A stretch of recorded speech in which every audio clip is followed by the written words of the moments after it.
आज मैं आप लोगों के साथ बच्चों की फेवरेट वेज मोमोज की रेसिपी शेयर कर रही हूँ और उसके साथ ही मैं बना रही हूँ लाल चटनी।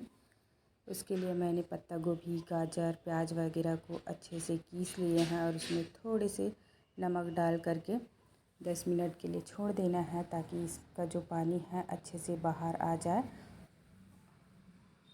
और उसके साथ मैं ये मैदा को भी गूँथ रही हूँ। इसे अच्छे से सख्त गूँथना है, इसमें कुछ भी ऐड नहीं करने हैं नमक वगैरह, ताकि इसका जो स्वाद है बहुत अच्छे से आए। और इसे भी 10 मिनट के लिए छोड़ देना है ताकि जो मैदा है अच्छे से फूल जाए।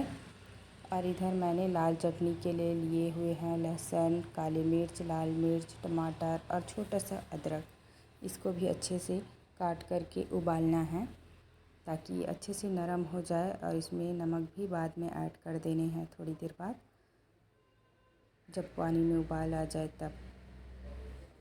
और ये हमारा जो स्टफिंग हमने बना करके तैयार किए हुए हैं उसका भी पानी बहुत अच्छे से बाहर आ गया है।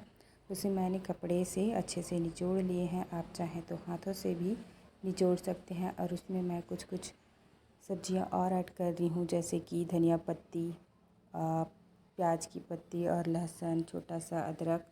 ये सबको भी अच्छे से डाल देंगे और अच्छे से मिक्स करेंगे ताकि इसका जो स्वाद है दोगुना हो जाए। जो कि ये वेज मोमोज है तो इसमें आप चाहें तो बहुत सारे कुछ कुछ सब्जियों को भी और ऐड कर सकते हैं अपनी पसंद अनुसार।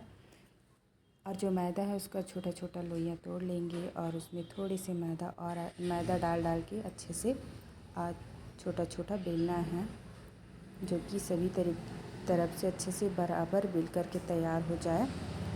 और इधर हमारा जो चटनी वाला इंग्रेडिएंट था वो भी तैयार है और मेरा ये जो मोमोज है वो भी तैयार हो रहे हैं। और मैंने स्टीम करने के लिए इडली मेकर लिया हुआ है। आप चाहे तो आपके पास जो भी स्टीमर होगा उसमें आप स्टीम कर सकते हैं। और ये हमारा चटनी वाला टमाटर वगैरह भी पूरी तरीके से ठंडी हो चुकी है, तो इसे भी हम लोग ग्राइंड कर लेंगे, चटनी को अच्छे से पीस लेंगे। तो ये मेरा चटनी भी अच्छे से तैयार है। फ्रेंड्स, आप पानी को थोड़ा सा कम करिएगा, जो कि मेरा थोड़ा ज़्यादा हो गया था तो थोड़ा सा फीका हो गया था। और ये हमारा मोमोज भी अच्छे से पक करके देखिए कितना अच्छा इसका लुक आ रहा है, कितना अच्छा दिख रहा है। आप भी ज़रूर इसी तरीके से ट्राई करिएगा और बताइएगा कि मेरा ये रेसिपी आप लोगों को कैसा लगा। देखिए कितने अच्छे से अंदर से पक करके तैयार हुआ है। आप भी इसी तरीके से ज़रूर एंजॉय करिएगा।